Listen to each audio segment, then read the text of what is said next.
अब देखो ये हमारा चैप्टर नंबर 2 है बहुपद पॉलिनोमियल। ठीक है, स्टार्टिंग समझाऊंगा पूरा बिगिनिंग से समझ में आएगा। ठीक है, कोशिश करता हूँ मैं, साथ में ध्यान देना।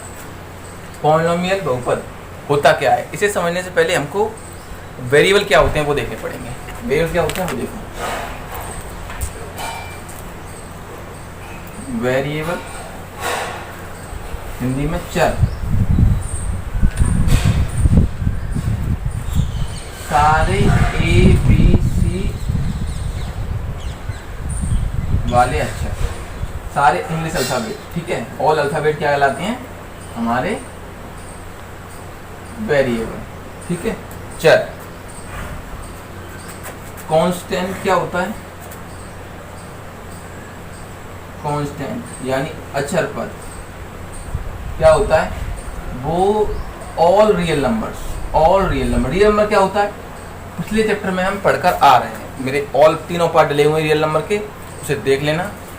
ऑल रियल नंबर्स, सभी रियल नंबर्स, मतलब सभी रियल नंबर मतलब सारे नंबर, बस इमेजिनरी नंबर छोड़ दो सारे।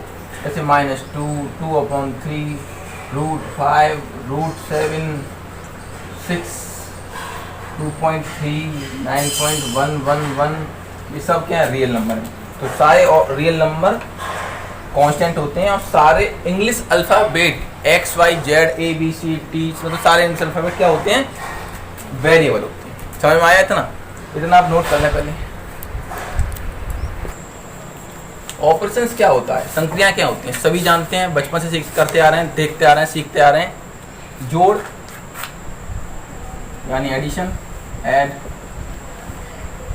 घटाव यानी सब्ट्रैक्शन, सब शॉर्ट लिख रहा हूँ, ये तुम्हें पता है, 10th क्लास के बच्चे हो, समझ इतना तो पता होना चाहिए, लेकिन मैं बता रहा हूँ फिर भी। घटाव, जोड़, घटाव, गुना,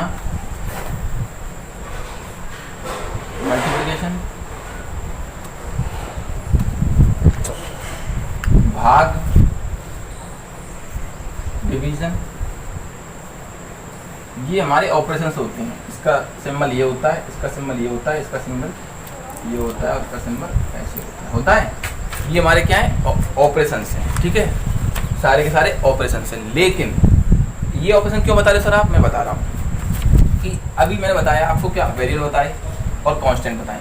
तो जब ये चारों ऑपरेशन जोड़, घटाव, गुणा, भाग केवल कांस्टेंट में हो रहे हों, 2 + 3 क्या है 5, 2 × 3 क्या है 6, 3 - 2 क्या है 1। ठीक है, 3/3 क्या है 1। तो ये सारे ऑपरेशन, देखो एडिशन हुआ, यहाँ मल्टीप्लिकेशन हुआ, या सब्ट्रैक्शन हुआ, या डिवीजन हुआ, ये सारे ऑपरेशन कायम हो रहे हैं, केवल नंबरों के बीच हो रहे हैं। तो जब तक नंबरों के बीच में होते रहेंगे ऑपरेशन, तब तक वो एल्जेब्रिक एक्सप्रेशन नहीं है, यानी बीजीय व्यंजक नहीं है, जब तक नंबरों के बीच में होते रहेंगे। अगर इसमें गलती से x - 2 = 5 आ गया, मतलब वेरिएबल आ गया, इन ऑपरेशनों के साथ या इक्वेशनों में वेरिएबल आ गया, जब भी a से लेकर z तक कोई वेरिएबल आ गया तो ही वो क्या बन जाएगा, एल्जेब्रिक एक्सप्रेशन, जो कि हमारा 7th या 8th का चैप्टर होता है। ठीक है, मैं पूरा लिख दे रहा हूँ, क्या बन जाता है, एल्जेब्रिक एक्सप्रेशन। ठीक है, हिंदी में बीजीय व्यंजक, बीजीय व्यंजक। ठीक है, समझ में आ रहा है? इतना समझ के उतारने पहले। अभी बताया मैंने कि एल्जेब्रिक एक्सप्रेशन क्या होता है। कोई भी operation, addition, subtraction, multiplication, division, कोई भी ऑपरेशन वेरिएबलों के साथ होने लग जाए, वो क्या बन जाता है, एल्जेब्रिक एक्सप्रेशन। ठीक है, अब जैसे 2x - y ये क्या है, एल्जेब्रिक एक्सप्रेशन। ठीक है, कुछ भी नहीं है तो भी एल्जेब्रिक एक्सप्रेशन, और इक्वल में है तो भी ये एल्जेब्रिक एक्सप्रेशन या इक्वेशन बोल सकते हैं, बस, है ना। अब मैं बताना क्या चाह रहा हूँ वो देखिए। अब बट हमारा टॉपिक तो ये है ही नहीं, ये तो बचपन की बात हो गई, हमारा टॉपिक तो पॉलिनोमियल है। ठीक है, अब ये क्या होता है, ये कोई भी एल्जेब्रिक एक्सप्रेशन, मतलब मान लो x - 3 है ये। ठीक है, कोई भी एल्जेब्रिक एक्सप्रेशन पॉलिनोमियल होता है, बस एक शर्त है कि वेरिएबल की पावर फ्रैक्शन और नेगेटिव ना हो। मैं फिर से बता रहा हूँ कि वेरिएबल की पावर फ्रैक्शन यानी कोई भिन्न अपॉन वाली संख्या और नेगेटिव ना हो। वेरिएबल की पावर, मैंने बार बार ध्यान दे रहा हूँ, variable, not be constant. Constant से कोई मतलब नहीं है, वेरिएबल से मतलब है। ठीक है, या मैं दूसरे शब्दों में ऐसे कह सकता हूं इसी बात को कि वेरिएबल की पावर नॉन नेगेटिव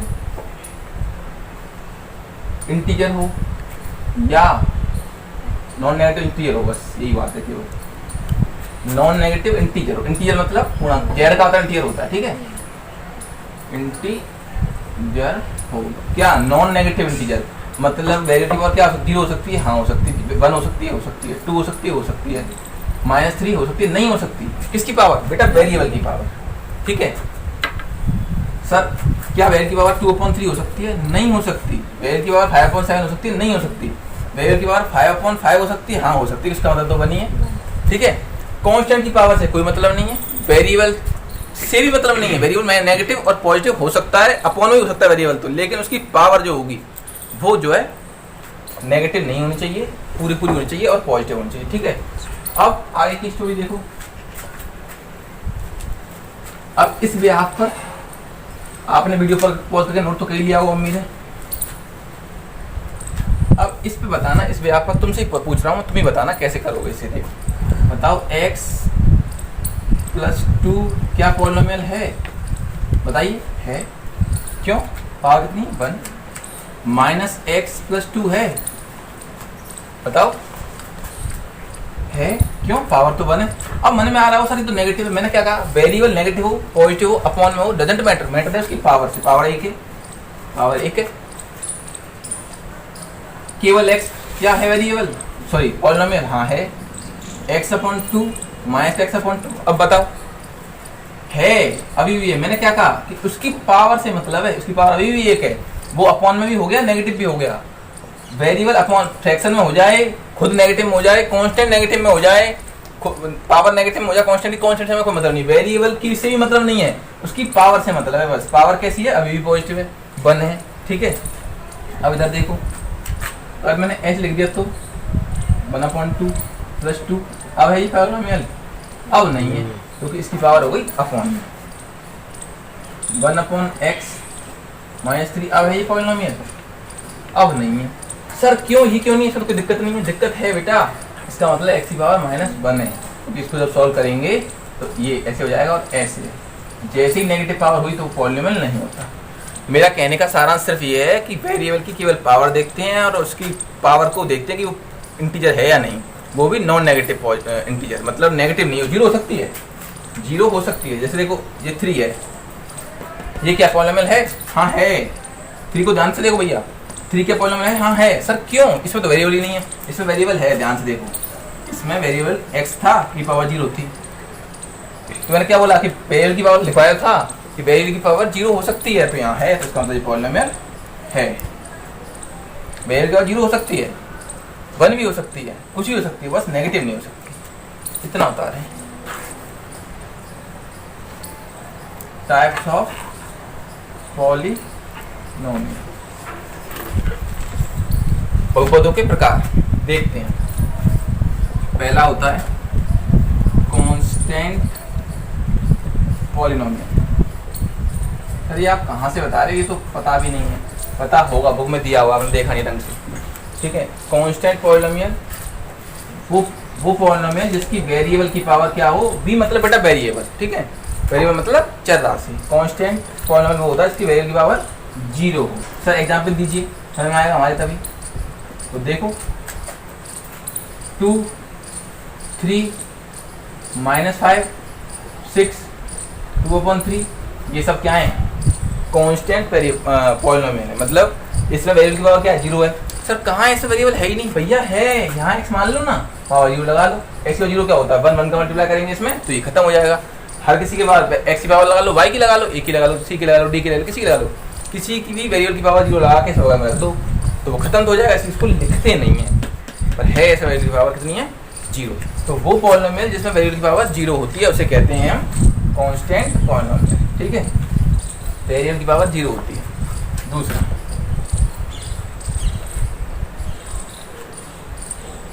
0 पॉलिनोमियल, इसको हिंदी में बोलते शून्य बहुपद है ना, इसे अचर बहुपद, इसे शून्य बहुपद। मैं बोल रहा हूँ आप लिखते हैं हमारे बच्चे। शून्य बहुपद क्या होता है, एकमात्र होता है ये जीरो, बस, ठीक है। जीरो एकमात्र जीरो पॉलिनोमियल है और कोई नहीं है, ठीक है। जीरो जब भी आ जाएगा वो क्या होगा, शून्य बहुपद होगा, जीरो पॉलिनोमियल होगा, ठीक है। अब इतना तो हो गया बहुत ही ज्यादा बेसिक। अब हमारे जब उसमें क्या आता है, यहाँ से शुरुआत होती है हमारे में, linear polynomial,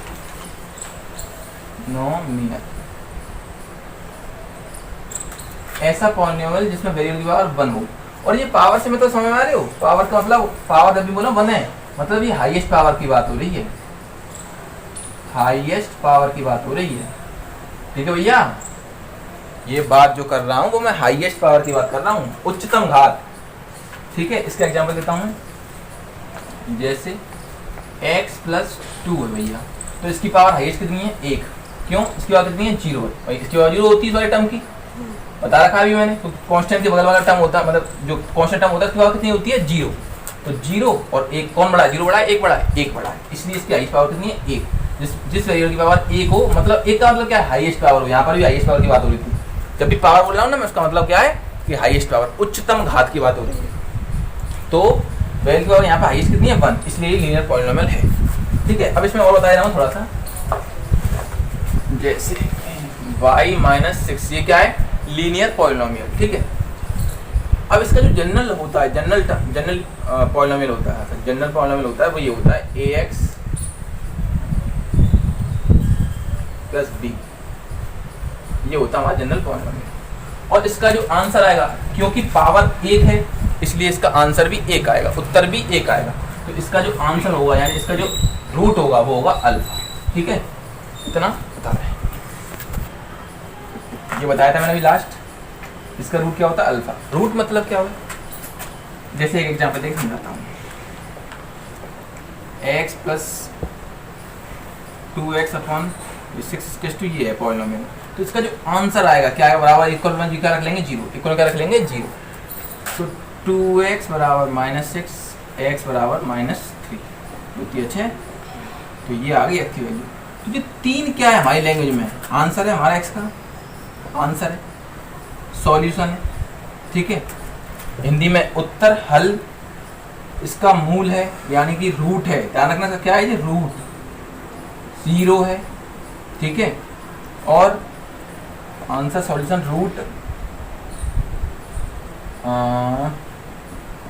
0 root solution answer value है, ठीक है। ये है इसका एक्स के लिए ये। अब तक आंसर वैल्यू तो तुम जानते होंगे, सभी नाम सुना है, सॉल्यूशन भी बोल सकते हैं इसको, रूट भी बोल सकते हैं, जीरो भी बोल सकते हैं, ठीक है। ये एक है इसलिए 0 है, 2 हो जाते तो 0 हो जाता। और एक बात और कि जितनी पावर होगी इसकी वेरिएबल की, जितनी पावर होगी उतने उस वेरिएबल के आंसर होंगे, ठीक है, उतने सॉल्यूशन होंगे, ठीक है। क्या कह रहा हूँ, ये बहुत इंपॉर्टेंट बता रहा हूँ कि जितनी वेरिएबल की पावर होगी किसी पॉलिनोमियल में उतने वेरिएबल के आंसर होंगे। जैसे यहाँ पावर कितनी हाईएस्ट 1, तो इसका आंसर कितना होना चाहिए, 1। जैसे एग्जाम्पल में दिया मैंने, तो पावर कितनी है इसकी हाईएस्ट पावर पॉलिनोमियल की, 1, तो कितना आंसर आया, 1। एक ही तो उत्तर आए, 2 तो नहीं आए, ठीक है। अगर 2 होते तो, जैसे x² = 9 है तो x के उत्तर कितने आएंगे, 3 नहीं, +-3। इसका अर्थ है कि 3 और -3, 2 उत्तर आए कि नहीं आए। क्यों आए 2 उत्तर, भैया पावर 2 थी इसलिए इस पॉलिनोमियल की, ठीक है। और 3 अगर पावर होगी वेरिएबल की तो आंसर 3 आएंगे, ठीक है। इसीलिए मैं भी और समझाने की कोशिश कर रहा हूँ, ये समझ आ गया, इतना क्लियर हो गया वो। अब देखो इधर, ये तो मेरा, अब ये इसका जनरल टर्म है। जनरल टर्म मतलब व्यापक पद, हिंदी में व्यापक पद, इसका लीनियर इक्वेशन का, ठीक है। अब इसका आंसर क्या बोलते हैं हम लोग, अल्फा बोलते हैं। जनरल में जनरल टर्म का अल्फा बोलते हैं। मतलब जो आंसर यहाँ पे -3 आया, यहाँ पे हम वैल्यू लेके चले थे इसलिए आंसर आया, यहाँ हम वैल्यू लेके चले, जनरल में चलना है, जनरल में लेने की वजह से इसका आंसर जनरल में क्या माना जाता है, अल्फा, ठीक है। तो अल्फा क्या होगा यहाँ से, x = -b/a। क्यों, उधर ले आएंगे 0 रख के, समझ आ रही है, हाँ ये जो है। तो अल्फा की वैल्यू क्या होगी यहाँ पर, -b/a, ठीक है। अब इसके रूट्स में और इसमें संबंध क्या होंगे, तो अल्फा हमेशा ध्यान से देखो क्या होता है, अचर पद, अचर पद यानी constant term upon coefficient of x², ठीक है। इंग्लिश में लिख रहा हूँ, constant term upon coefficient of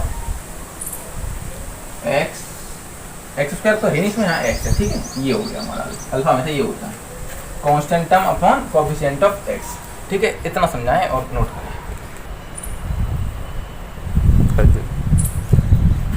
या माइनस होता है, ठीक है। नहीं वो सब क्या चालू कर दी थी आपने, माइनस लगाया था ना वो तो सेकंड का पॉज कर दिया तो देख लेगा। हाँ मैं यही चाह रहा था। मिला आप नहीं है उसमें, नहीं आया, ठीक है। मैंने मुझे लगा तूने चालू करके बंद नहीं करी है, इसलिए मैं बोलना मतलब चला के तुरंत छोड़ दी ना। अब देखो ये क्वाड्रेटिक पॉलिनोमियल है ना। क्वाड्रेटिक पॉलिनोमियल क्या होता है? इसका जो यूनिट टर्म होता है वो होता है ax square plus bx plus c, ठीक है।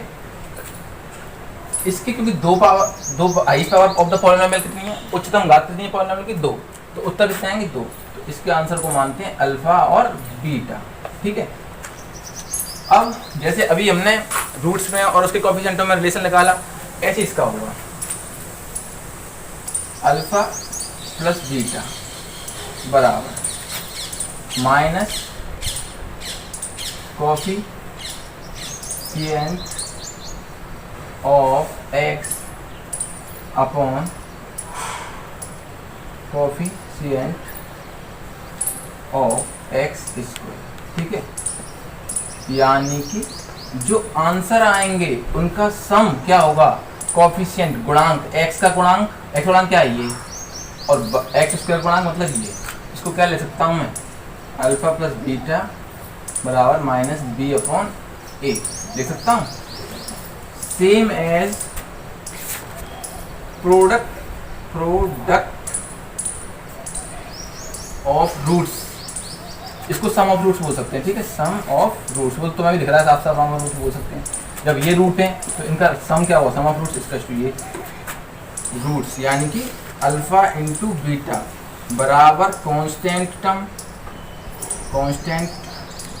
Upon coefficient of x square. मतलब मैं इस बात को कैसे लिख सकता हूँ, अल्फा इंटू बीटा बराबर सी अपॉन ए। क्यों? क्योंकि सी क्या है, कांस्टेंट टर्म, और एक्स स्क्वायर का कोएफिशिएंट क्या है, ए, तो वो लिख दिया, ठीक है। ये समझ आया, इतना उतार है डाल देंगे। अब अगर देखिए अल्फा प्लस बीटा दिया हो हमें, ठीक है, और अल्फा इंटू बीटा भी दिया हो, तो अगर ये दो चीज देकर ये पूछ ले कि पॉलिनोमियल क्या है क्वाड्रेटिक, तो क्या होगा, x square minus alpha plus beta x plus alpha into beta, ये हो जाएगा। एक एग्जाम्पल दे देता हूँ मैं। जैसे मान लो अल्फा प्लस बीटा दे रखा है सवाल में, मतलब सम ऑफ रूट्स दे रखा है 3, और अल्फा इंटू बीटा दे रखा है 6, तो पॉलिनोमियल बताओ। तो x square minus alpha plus beta की वैल्यू कितनी दे रखी है, 3, 3 लगा देंगे। साथ में क्या आता है, मल्टीप्लाई में एक्स, तो एक्स देखो यहाँ ध्यान से, प्लस अल्फा इंटू बीटा की वैल्यू कितनी दे रखी है 6, तो इसको जब सॉल्व करेंगे तो एक्स स्क्वायर माइनस 3x बराबर 6। ये क्या आ गया हमारे पास, क्वाड्रेटिक पॉलिनोमियल। यहाँ से यहाँ भी पहुंचा जा सकता है और यहाँ से यहाँ पे भी पहुंचा जा सकता है, ठीक है। क्यूबिक पॉलिनोमियल क्या होता है, ax cube plus bx square plus cx plus d। ये क्या है, इसका जनरल पॉलिनोमियल, जनरल फॉर्म में है। क्योंकि highest power of this polynomial क्या है 3, इसीलिए इसको क्यूबिक पॉलिनोमियल बोलते हैं। तो अब इसकी 3 पावर है, तो इसके वेरिएबल के आंसर कितने होंगे, 3। तो कौन कौन से होते हैं, alpha beta gamma, in general में ये होते हैं। जब हम सॉल्व करेंगे तो उसके आंसर होते हैं, जैसे मैंने पहले सॉल्व करके दिखाई देती है तो मैं स्टार्टिंग। अब सम ऑफ रूट्स, यानी 3 रूट है इसके अल्फा बीटा गामा, तो सम ऑफ रूट्स क्या होते हैं, alpha plus beta plus gamma. क्या होगा, कोएफिशिएंट ऑफ एक्स स्क्वायर, मतलब एक्स स्क्वायर का गुणांक, कोएफिशिएंट माइनस साइन के साथ, ठीक है, upon coefficient of x cube का कोएफिशिएंट, ठीक है। ये तो इसको क्या ले सकता हूं मैं, alpha plus beta plus gamma is equal to minus B upon a, क्योंकि यहाँ तो बी है, सवाल में कुछ और होगा उसके हिसाब से चेंज हो जाएगा, लेकिन यहाँ माइनस बी और ए। माइनस कहाँ से आया, क्योंकि होता है, मैं बोलता हूँ एक्स स्क्वायर का कोएफिशिएंट माइनस साइन के साथ। अब आपके प्रोडक्ट ऑफ रूट्स, मतलब कि जो अल्फा बीटा गामा इसके रूट्स हैं उनका प्रोडक्ट, मतलब उन तीनों का गुणनफल। तो alpha into beta into gamma constant minus का मतलब कांस्टेंट टर्म इसमें कौन सा है, कांस्टेंट मतलब प्योर कांस्टेंट, मतलब जिसके साथ x ना हो, ठीक है। कांस्टेंट पॉलिनोमियल मतलब कांस्टेंट टर्म d और माइनस के साथ upon coefficient of x cube का कोएफिशिएंट क्या है a लगा दिया। अब इसमें एक और चीज बढ़ जाती है बस, alpha beta plus beta gamma plus gamma alpha, ये बहुत इंपॉर्टेंट है। Coefficient of x upon coefficient of x cube. एक चीज ध्यान देने वाली बात है, नीचे तो x क्यूब का कोएफिशिएंट ही आना हर बार, तो यहाँ पर नीचे ये आना है। इस बार पॉजिटिव साइन के साथ मतलब नेगेटिव नहीं आएगा। तो कोएफिशिएंट ऑफ x क्या है हमारे पास c, तो c अपॉन a ये हो गया, ठीक है। इतना नोट करें फिर बताता हूँ। अब इस पर एक एग्जांपल लेके देखते हैं, ठीक है। Alpha plus beta plus gamma दिया है हमें 2, alpha into beta into gamma दिया है 14, और alpha beta plus beta gamma plus gamma alpha दिया है हमें -3। हमें तीनों इन्फॉर्मेशन दी हुई है, हमें तीनों इन्फॉर्मेशन से क्या निकालना है, ये क्यूबिक पॉलिनोमियल निकालना है। बेहद आसान है, एक्स क्यूब लगाओ माइनस यहाँ पर किसकी वैल्यू आती है, alpha plus beta plus gamma की वैल्यू आती है, तो क्या आएगी 2x स्क्वायर, उसके साथ लगा दो, plus alpha beta plus beta gamma plus gamma alpha की वैल्यू कितनी है 3, लेकिन काय की है माइनस की है, तो -3x, तो ये क्या हो जाएगा माइनस हो जाएगा पूरा, ठीक है। Minus alpha into beta into gamma कितना 14, ये हमारा क्या आ गया क्यूबिक पॉलिनोमियल आ गया। ऐसे क्वेश्चन भी पूछे जाते हैं, बहुत ही आसान है, बेसिक क्वेश्चन।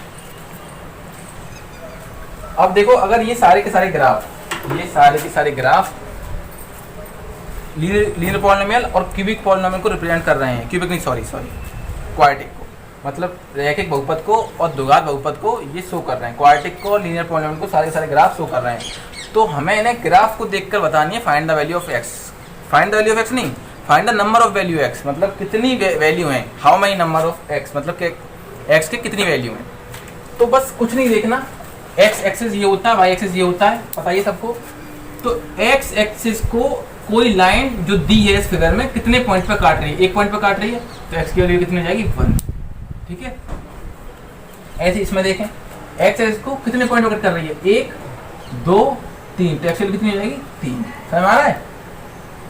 बहुत आसान है, बहुत ज्यादा। मल्टीपल चॉइस में एक क्वेश्चन 100% है बोर्ड में, x एक्सिस y एक्सिस कितने पॉइंट पर टच कर रही है, एक पॉइंट पे, तो आंसर कितना हो गया इसका, इस वाले फिगर का, इस वाले ग्राफ का 1, किसकी वैल्यू आएगी x की। और ये सारे के सारे ग्राफ क्वाड्रेटिक को या लीनियर पॉलिनोमियल को शो करने चाहिए, ठीक है। वो कह देता है कि अगर कर रही हो तो। अगर इसको देखेंगे तो इसकी वैल्यू कितनी होगी 1 2, कितने आंसर हो जाएंगे 2, इसके 0, क्यों टच ही नहीं कर रही x एक्सिस को, y को करती रही, y को तो यहाँ पे भी कर रही थी, हमने y को देखना ही नहीं है, हमने केवल x को देखना है, x एक्सिस को देखना है। यहाँ पर कितने हो जाएंगे, यहाँ पर भी क्या होंगी, ये भी टच कर रही है नहीं, तो कितने होंगे 0। यहाँ कितने होंगे, यहाँ तुम बताओ कितने होंगे, नहीं बता पा रहे, ये होगा नॉट डिफाइंड, या नॉट डिफाइंड बोल दो या अनडिटरमाइंड बोल दो, ठीक है। तो ये डिफाइन ही नहीं है क्योंकि दिया ही नहीं कुछ, इक्वेशन नहीं दी, ठीक है, तो ये नॉट डिफाइंड हो जाएगा। सभी समझ में आ गए होंगे, नोट कर लें इनको। अब इस चैप्टर की जितनी भी बेसिक चीज़ें थी सब खत्म हो चुकी हैं, ठीक है। अभी कुछ चीज़ें रहेंगी, उसे और देख लेते हैं। जैसे अगर ये क्वाड्रेटिक पॉलिनोमियल, ये बताया था मैंने ax square plus bx plus c, ये क्वाड्रेटिक पॉलिनोमियल है, द्विघात बहुपद है, इसके रूट क्या होते हैं अल्फा और बीटा, मैंने बताया था स्टार्टिंग में। अब इसके लिए क्या होता है, एक फॉर्मूला है जो इसके रूट्स निकाल के देगा। इसको सॉल्व कैसे कर सकते हैं हम, डिस्क्रिमिनेंट से कर सकते हैं, मतलब बीच वाले टर्म को तोड़ के मिडिल टर्म स्प्लिट से कर सकते हैं। एक और होता है सीधा अच्छा वाला, x बराबर -b plus minus under root में b square minus 4ac upon 2a। अब ये फॉर्मूला आया कैसे, ये आप मुझसे पूछ सकते हो सर ये कैसे आया। इसको मैं प्रूफ कराऊंगा क्वाड्रेटिक इक्वेशन में, क्योंकि वहाँ ये प्रूफ पूछ भी सकता है, यहाँ इसका प्रूफ का कोई काम नहीं है। अगर चाहो तो कमेंट बॉक्स में लिख देना, तो मैं इसको प्रूफ भी करा दूंगा, ठीक है। तो x बराबर -b plus minus under root में b square minus 2 upon 4ac minus 4ac upon 2a, ये है, ठीक है। इतना नोट कर लें। अब भाई देखो, अगर कोई क्यूबिक पॉलिनोमियल है x cube plus bx square plus cx plus d, ये है, ठीक है। इसके 3 रूट होंगे, ठीक है। अब बात आ रही है क्वाड्रेटिक के, तो हम निकाल लेते हैं मिडिल टर्म स्प्लिट करके, और जो लास्ट फॉर्मूला बताया उससे। इसके कैसे निकालेंगे, तो इसके निकालने के लिए ये d है ना, d जो अब मैं फिर से समझाने की कोशिश करता हूँ इसको। A x cube plus b x square plus c x plus d, ये क्या है? क्यूबिक पॉलिनोमियल है।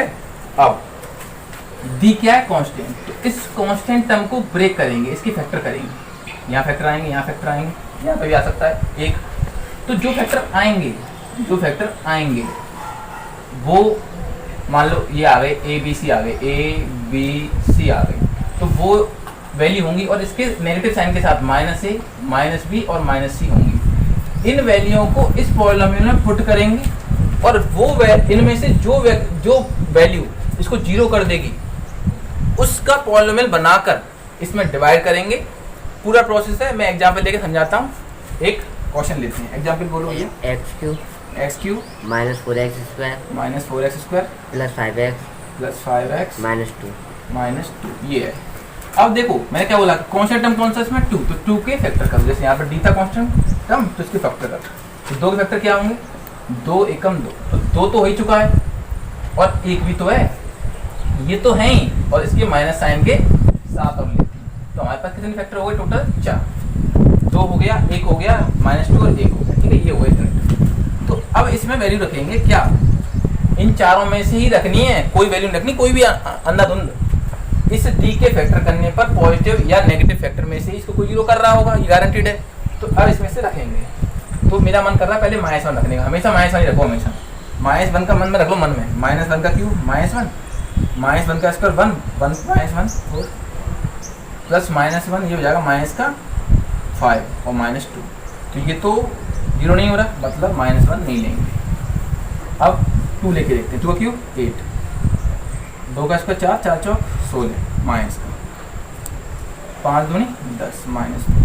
तो देखो 10 और 8 18 हो गया, 8 और 10 18 माइनस 16 और -2 एक से निशान जुड़ते हैं, उल्टे निशान घटते हैं। तो 16 और 2 18 काय का माइनस का कितना आ गया? 0 आ गया। मतलब x की वैल्यू हमने क्या रखी थी? यहाँ पर x की वैल्यू रखी थी हमने 2 रखी थी, तो इसने 2 रखने पर 0 हुआ है। इसका मतलब x minus 2 x cube minus 4x square plus 5x minus 2 का एक फैक्टर है। फैक्टर है मतलब गुणनखंड है, फैक्टर है। इतना नोट करें पूरा, फिर मैं इसको आगे की अब इसके आगे इधर देखो, ठीक है। अगर इसका जो फैक्टर है मतलब इससे डिवाइड जाएगा, तो x minus 2 x cube minus 4x square plus 5x minus 2, इसमें यहाँ ब्रैकेट लगा लो पहले ही। अब हमको ये फर्स्ट टर्म में आना होता है, कैसे भी इसमें मल्टीप्लाई करें, इसमें मल्टीप्लाई करें कि ये आ जाए, ठीक है। जैसे हम यहाँ करते थे कि 2 से डिवाइड करते थे 5 में, तो क्या करते थे? 2 दूनी 4, मतलब इसके नज़दीक या इसके बराबर पहुँचने की कोशिश करते थे, फिर यहाँ घटा देते हैं, साइन चेंज करके घटा देते हैं। सेम यहाँ करना है। तो x में ऐसे पॉलिनोमियल का x का मल्टीप्लाई करें कि ये सेम आ जाए, तो x स्क्वायर से कर लेंगे तो x क्यूब बन जाएगा। क्योंकि यहाँ ब्रैकेट लगा हुआ है, मैंने इसमें किया है, तो ऐसा तो हो नहीं सकता इसमें करेंगे, केवल दोनों में करना पड़ेगा। तो इसमें भी करेंगे तो माइनस 2x स्क्वायर, ये माइनस प्लस साइन चेंज होता है, यहाँ पे भी साइन चेंज हुआ था। देखो भाई 2 दूनी तो 4 होता है, ये तो प्लस का है, साइन चेंज होता है तब नेगेटिव हुआ। ऐसे यहाँ पे भी साइन चेंज होता है, तो भैया minus 4x square plus 2x square, ये प्लस का साइन है, माइनस का नहीं है, तो माइनस का 2x square minus plus 5x, ये नीचे तो आया -2, ठीक है। अब -2x से कर ले, -2x स्क्वायर हो जाएगा, माइनस माइनस प्लस 2 दूनी 4x प्लस माइनस, खत्म। 5x में से 4x गया, x -2, x -2 और x -2 अगर लाना है तो किससे कर दे? केवल +1 से मल्टीप्लाई कर दे, x -2 पूरा हो जाएगा, साइन चेंज गया, क्या आया? 0 आ गया। तो इसके फैक्टर क्या आ गए? x -2 और एक ही अपने आप में फैक्टर आ गया, x square minus 2x plus 1, और इसको ब्रेक करना हम जानते हैं। तो x -2 एक के ऐसे फैक्टर की घटा करके एक आ जाए, तो एक नहीं आ सकता, तो यहाँ पर ही हम उसको छोड़ देंगे। सर इसको सॉल्व कैसे करेंगे अगर आगे सॉल्व नहीं हो रहा तो? फिर इसमें भी जो मैंने लास्ट फॉर्मूला बताया था क्वाड्रेटिक पॉलिनोमियल के लिए, x बराबर minus B plus minus under root B square minus 4ac upon 2a से केवल x के वैल्यू x के दो आंसर इसके आ जाएंगे, एक इसका आ जाएगा, 3 आंसर हो जाएंगे। ठीक है, ये हमारा लास्ट आंसर हो गया। ठीक है, अब यहाँ छोड़ दिया। देखो इसको भी सॉल्व कर सकते हैं, मैंने देखा नहीं ध्यान से, एक ही फैक्टर हो सकते हैं, -2 आया इससे, x minus 2 x square minus x plus 1 कर सकते हैं इसको। एक एकम एक ही फैक्टर क्या होंगे, एक एकम एक और जोड़ करके आ रहा है एक और एक 2, x minus 2 x common x minus 1, कुछ भी कॉमन नहीं आया तो -1 कॉमन ले लो तो x माइनस 1 हो गई, x माइनस 2 x माइनस 1 और x माइनस 1। समझ नहीं आया तो पूछ लेना भाई, यहाँ से x कॉमन लेंगे x माइनस 1 से का, यहाँ से -1 कॉमन कर लिया क्योंकि मुझे ये जैसा सेम चाहिए। अगर +1 कॉमन लिया तो 1 माइनस x बचता जो कि सेम नहीं आता, तो फिर मैं कॉमन कैसे ले पाता।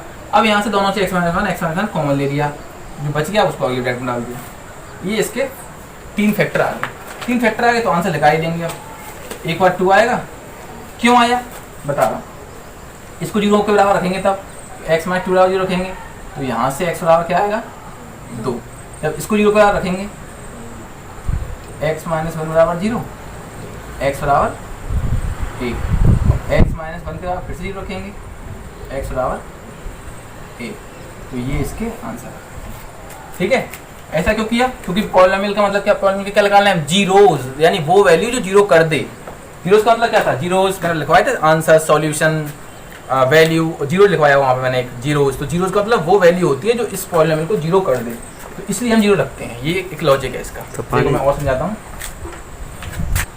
x प्लस 3 इक्वल्स टू 0, तो 0 का रखा मैंने क्योंकि इसको सॉल्व होकर 0 आ जाए, इसको सॉल्व होकर 0 आ जाए, तो x की क्या वैल्यू हो सकती है 0 कर दे, -3, तभी तो 0 होगा, कट के 0, तो ये ऐसे निकालते हैं हम। ठीक है, तो इसको इसलिए जीरोज बोला जाता है, ये लॉजिक समझ में आया, इसको इसलिए 0 बोला जाता है क्योंकि ये 0 कर देती है इसको। तो ये इसके क्या हो गए, जो हमने 3 निकालने हैं जीरोज हो गई। और क्योंकि 3 क्यों आए, क्योंकि क्या था स्टार्टिंग में, क्यूबिक पॉलिनोमियल था, तो जितना ये पावर होगी, जितना पॉलिनोमियल होगा उतने आंसर आएंगे। वीडियो खत्म हो गई है, चैप्टर कंप्लीट हो गया, ये पॉलिनोमियल पूरा देखा होगा, इसको समझ में आ गया होगा। Thank you.